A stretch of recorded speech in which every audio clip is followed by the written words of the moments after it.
안녕하세요, 여러분. 역학사 신수정입니다. 오늘은 방탄소년단 분들의 사주를 가지고 얘기를 해보려고 해요. 방탄소년단 분들의 컴백이 이제 얼마 남지 않았잖아요. 3월 20일에 광화문에서 엄청 대대적으로 컴백을 한다고 저는 들었거든요. 그래서 그 전에 방탄소년단 분들의 사주를 풀면서 좀 얘기를 나눠보면 어떨까라는 생각이 들었어요. 그래서 제가 방탄소년단 분들의 사주를 풀다가 아주 궁극적인 의문이 들더라고요. 왜 방탄소년단 분들이 이렇게 월드와이드 스타가 되셨을까? 이걸 사주로 얘기할 순 없을까? 라는 생각이 들었어요. 사실 이거는 방탄소년단 분들 사주만으로 얘기를 할 수 있는 부분은 아니에요. 방탄소년단 분들과 얽혀있는 수많은 사람들의 기운과 운과 그런 것들도 굉장히 많이 영향을 줬을 거고, 방탄소년단 분들 이전에 먼저 세계적인 스타가 되셨던 원더걸스나 싸이나 그런 분들이 일궈놓으신 것들, 그것 또한 무시할 수가 없고, 그리고 이게 가장 크다고 생각을 하는데 국운이에요. 국운을 정말 무시할 수가 없거든요. 아주 극단적인 예시를 들어볼게요. 만약에 한국이 정말 극단적으로 전쟁 중이에요. 그러면 그 전쟁하는 와중에 방탄소년단 분들이 아무리 실력이 뛰어나고 아무리 열심히 노력을 하셔도 활동을 원활하게 할 수는 없거든요. 그래서 대한민국의 국운 또한 방탄소년단 분들의 성공에 굉장히 큰 영향을 줬을 것이다 라고 말씀드릴 수 있어요. 그런데 그래도 방탄소년단 분들 개개인의 운도 많은 영향을 줬을 거예요. 이거는 무시할 수 없는 부분이거든요. 그래서 방탄소년단 분들의 사주와 운을 통해서 이분들이 어떻게 이렇게 월드와이드 스타가 되셨는지 분석을 해봤습니다. 그런데 굉장히 놀라운 사실을 하나 발견했어요. 이분들 중에 중요한 역할을 하고 계시는 분이 계시더라고요. 차근차근 말씀을 드려볼게요. 사실 방탄소년단 분들의 성공운을 보기 위해서 빼놓을 수 없는 분이 계시잖아요. 방시혁 대표님이에요.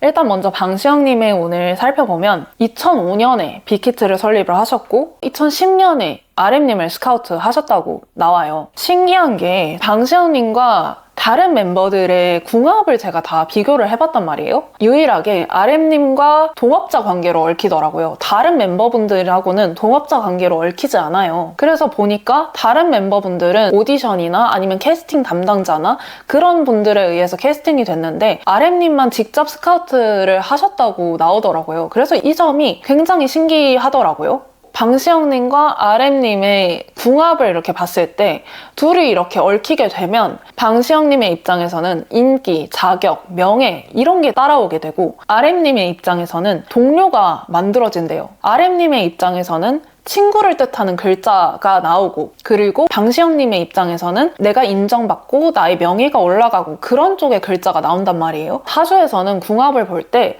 서로의 사주 8글자를 놓고 서로 어떻게 합을 하느냐, 합을 해서 어떤 글자가 만들어지느냐 이거를 봐요. 사주에서는 서로가 인연이 됐을 때 서로에게 가져다 줄 수 있는 게 무엇인지를 알 수 있거든요. 근데 이제 RM님과 방시혁님의 관계에서는 그런 것들을 가져다 줄 수 있는 사이였다라고 보시면 됩니다. 그리고 저는 RM님의 성격적으로 봤을 때도 RM님을 리더로 하신 거는 굉장히 잘한 선택이라고 저는 생각을 해요. 왜냐면 RM님의 사주에서는 친구나 동료를 뜻하는 글자가 커다랗게 합을 이뤄서 국을 이뤄요. 국을 이룬다는 건 그만큼 내가 동료를 먼저 우선시하고 내 삶이 동료나 친구나 그런 사람들을 위주로 돌아가고, 나 또한 욕심이 있긴 하죠. 하지만 나보다 동료를 우선시 해줄 수 있는 그런 마음을 가진 사람이라고 보시면 됩니다. 그리고 이렇게 사람들을 크게 모을 수 있는 거는 내 기운이 크다는 거거든요.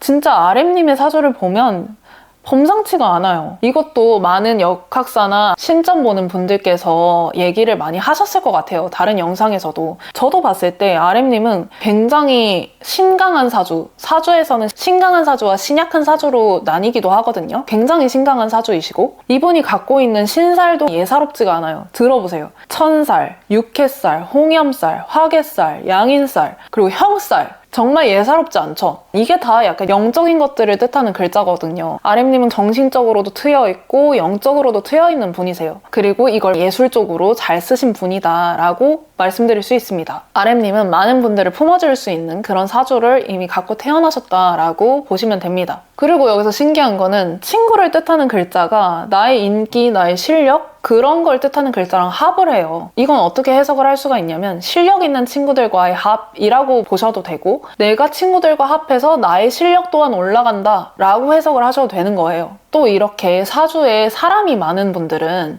사람을 통해서 공부해야 하는 분들이기도 하거든요. 그래서 팀을 이끄실 때 팀 내의 갈등도 조율하고 팀의 발전을 위해서 이것저것 고민하고 하시는 과정에서 RM님이 굉장히 공부가 많이 되셨을 거예요. 그래서 결론적으로 RM님을 리더로 방탄소년단을 만드신 거는 굉장히 잘한 일이다 라고 말씀드릴 수 있습니다. 그리고 다른 멤버분들도 보면 방시영님께서 이분들을 2010년부터 2011년 이때 스카우트를 하신 걸로 보이는데, 이때 방시영님은 어떤 운이었냐면, 여러분들이 쉽게 이해하실 수 있도록 설명을 드리자면 나무 운이었어요. 방시영님은 내가 태어나기를 애초에 물로 태어나신 분이에요. 그리고 나뿐만 아니라 다른 물들도 굉장히 많이 갖고 태어나신 분이란 말이에요.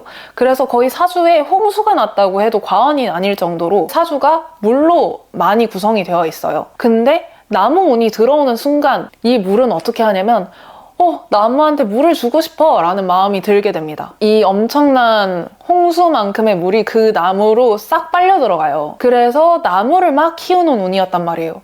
이게 사주에서는 어떻게 해석이 될 수 있냐면 제자로도 해석이 될 수 있어요. 이때 방시영님의 운은 제자를 키우는 운이었다라고도 보시면 되거든요. 그래서 이때 캐스팅된 방탄소년단 분들이 방시영님의 입장에서는 하나하나의 귀한 제자로서 캐스팅된 걸로도 해석을 할 수 있습니다. 그리고 방시영님의 사주에서는 제자를 뜻하는 글자, 아까 그 나무를 뜻하는 글자가 굉장히 소중하게 쓰이기 때문에 이때 운이 나쁘지 않았다 라고 말씀드릴 수 있어요. 그래서 귀인 같은 제자를 만난 거죠.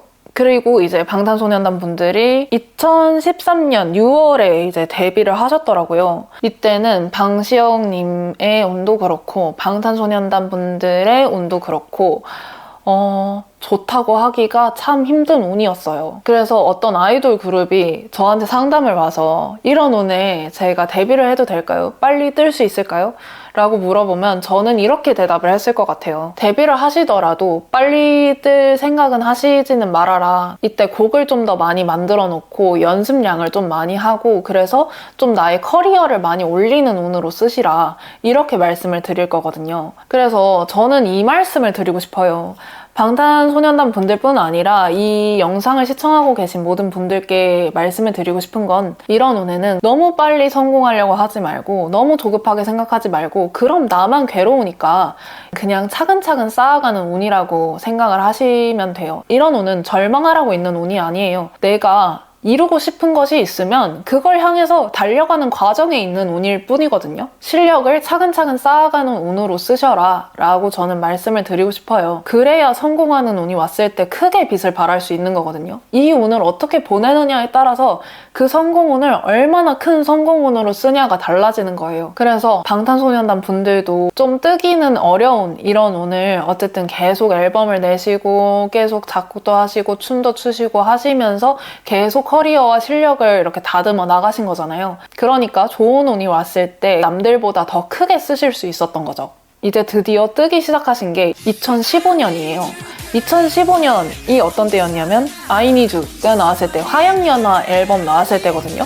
이때부터 이제 쭉 인기가 상승하잖아요. 한 2015년, 2016년, 17년 이때 뭐 피땀 눈물, 봄날, DNA 뭐 이런 게 나오면서 빌보드 200, 뭐 핫 100 여기에 진입하고 막 엄청 상위권까지 올라가고 이런 일들이 벌어져요. 그리고 2020년에 드디어 다이너마이트로 빌보드 핫 100 1위를 하십니다. 제가 이 하나하나의 오늘 다 살펴보고 여러분께 설명드리고 싶었는데 그럼 영상이 너무 길어질 것 같아서 2020년 다이너마이트로 이제 빌보드 핫 100 했을 때 운을 제가 분석을 해봤어요. 여기서 제가 발견한 놀라운 사실이 공개됩니다. RM님의 운을 먼저 분석을 해봤어요. RM님은 이때 대운과 세운이 너무 다 좋습니다. 아까 방시영님은 물이 많다고 했잖아요. RM님은 금이 많은 사람이에요. 이 엄청난 금기를 물로 빼내야 돼요. 왜 물로 빼내냐까지 제가 지금 설명을 드리기는 좀 어렵지만 금생수라고 하거든요. 사주에서는. 그래서 금이 수를 생하면서 그 기운을 이렇게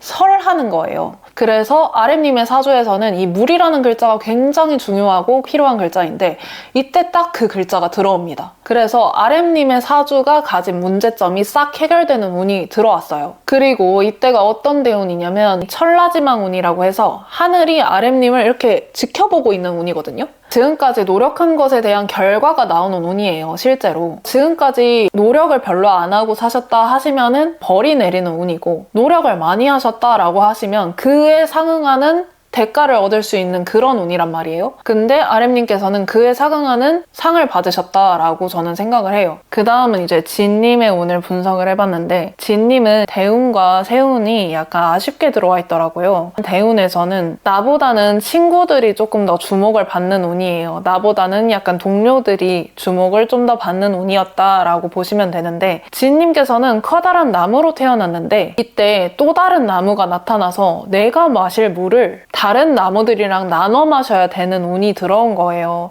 그래서 이런 현상이 좀 발생을 했을 겁니다. 그리고 세운, 연운으로 들어온 운에서는 너무 힘들고 약간 너무 스트레스 받고 몸도 너무 아프고 이런 운이 좀 들어와 있었어요. 근데 인기는 그래도 올라가는 운이었다라고 보시면 돼요. 인기로는 좀 아쉬운 대운이 들어와 있는데 좀 세운에서 조금 인기를 끌 수 있는 운이 들어와 있다라고 하면 이 대운과 세운이 어느 정도 보완을 해주면서 약간 그 중간점을 찾아가거든요. 근데 사실 연운보다 중요한 게 대운이에요. 진님께서는 좀 대운이 아쉽다 보니까 세운이 조금 좋아도 그 운을 쉽게 발휘하기가 조금 어려운 운이 들어왔었습니다. 대운이 좀 아쉬운 운이었다라고 보시면 됩니다. 수가님 또한 이때 건강 문제도 좀 안 좋았고 스트레스도 좀 많았고 일도 많았고 그런 쪽으로 좀 주의해야 하는 운이 들어왔었어요, 대운으로. 그리고 세운으로도 약간 잡음이 일어날 수 있는 그런 운이 좀 들어와 있어요. 내가 말실수를 할 수 있는 운이나 그런 쪽으로 운이 좀 들어와 있기 때문에 이분 또한 약간 아쉬운 운이었다라고 보여져요. 그리고 제이홉님 또한 대운이 조금 이제 아쉽게 들어옵니다. 근데 이게 연운이 좀 커버를 해줍니다. 이때 제이홉님은 유명세 운이 들어오는데 내가 권력이랑 합을 하는 운이에요. 내가 이제 남들보다 눈에 띄는 운이거든요. 이걸 어떻게 해석을 할 수가 있냐면 제이홉님은 지금 나무로 태어나셨어요. 연운에서 커다란 칼이 들어와요. 제이홉님이 나무예요. 그래서 보통 생각하면 나무가 칼을 만나면 쪼개지는 거 아니야? 라고 생각을 하실 수 있는데 제이홉님의 나무는 그런 나무가 아니에요. 쪼개지는 나무가 아니라 이 칼날이랑 합을 이룰 수 있는 나무거든요. 그런 걸 생각을 하시면 돼요. 칼날이 있으면 그거에 맞는 칼 손잡이가 있잖아요. 나무로 이루어진 손잡이라고 생각하시면 되거든요. 그래서 내가 그 칼에 손잡이가 되는 운이라고 생각하시면 돼요. 어떻게 보면 완전체가 되는 그런 운인 거죠. 내가 남한테 주목을 받으면서 내가 완전체가 될 수 있는 운이다. 이렇게 해석을 하실 수 있는 운입니다. 그리고 이 칼은 나하고는 합을 해주지만 다른 나무들은 다 잘라내줘요. 그래서 나한테 되게 도움을 주는 칼이 들어왔었다라고 생각을 하시면 됩니다. 그래서 이때 제이홉님의 운은 세운이 굉장히 많이 받쳐줬다라고 보시면 됩니다. 그리고 그 다음엔 이제 지민님의 운을 좀 봤는데 지민님 같은 경우에 이때 약간 대운과 세운이 조금 아쉬워요. 몸도 아팠고 정신적으로도 많이 힘들었고 고생도 많이 했고 그런 쪽으로 좀 나오네요. 지민님의 개인적인 그런 일도 많았고 그래도 여기서 연운이 내 이름을 알리는 운이기 때문에 조금 커버를 해줬다고 보지만 그래도 대운이 조금 아쉽게 들어와 있었다. 대운이 많이 영향을 주는데 또 비님도 그렇고 정국님도 그렇고 그렇게 막 썩 좋다의 느낌의 운은 아니거든요. 사실 솔직하게 얘기를 해서. 그래서 모든 멤버들의 운을 놓고 봤을 때 월등히 운이 좋았던 멤버는 RM님이에요. 그래서 제가 생각을 했어요. 물론 이렇게 큰 무대를 하시는 분들의 사주가 다 크기는 해요. 다 예술성이 짙고. 근데 이 중에서 가장 기운이 크다라고 할 수 있는 건 사실 RM님의 사주거든요. 이렇게 기운이 큰 사람의 운이 좋으니까 RM님의 사주와 운이 다른 분들의 사주와 운을 아우를 수 있었다고 말할 수 있습니다. 그래서 RM님의 운이 다른 멤버분들께 굉장히 좋은 영향을 준 거라고 보시면 됩니다. 그리고 여기서 덧붙여서 얘기를 하고 싶은 건 지금은 이렇게 팀으로 활동을 해서 서로서로의 운을 보완해주면서 활동하는 게 가능해요. 그래서 이렇게 팀 활동을 지속하는 한 누구의 운이 안 좋으면 운이 좋은 사람이 그 운을 좀 커버를 해서 이렇게 같이 갈 수 있는, 그렇게 상호 보완해주면서 운의 밸런스를 유지하는 게 어느 정도 가능해요. 그런데 이제 점점 나이가 들어가면서 팀의 활동보다 각자 활동하는 비중이 더 커지게 되면 이렇게 운을 상호 보완해주는 일이 점점 줄어들 거란 말이에요. 그럼 점점 정직하게 본인의 운대로 살게 돼요. 좋은 운은 좋은 운대로 겪겠지만 힘든 운은 누가 보완해주는 것 없이 내가 그 힘듦을 고스란히 느끼게 될 확률이 높거든요. 그래서 이렇게 지금 팀원들과 함께 활동을 하면서 서로의 운이 서로에게 도움이 될 때 실력과 인성과 사고와 이런 부분들을 조금 더 성숙하게 해놓고 나오시는 것이 중요하다고 저는 말씀드리고 싶네요. 오늘은 방탄소년단 분들이 데뷔했을 때부터 빌보드 1위 하셨을 때까지의 운을 살펴봤고요. 2부에서는 앞으로의 방탄소년단 분들의 운을 분석해 보도록 하겠습니다. 아마 여러분들은 2부를 좀 더 궁금해 하시지 않을까 싶습니다. 오늘 영상 재밌으셨다면 좋아요, 알람, 구독 설정 해주시면 정말 감사하겠습니다. 2부에서 만나요. 안녕.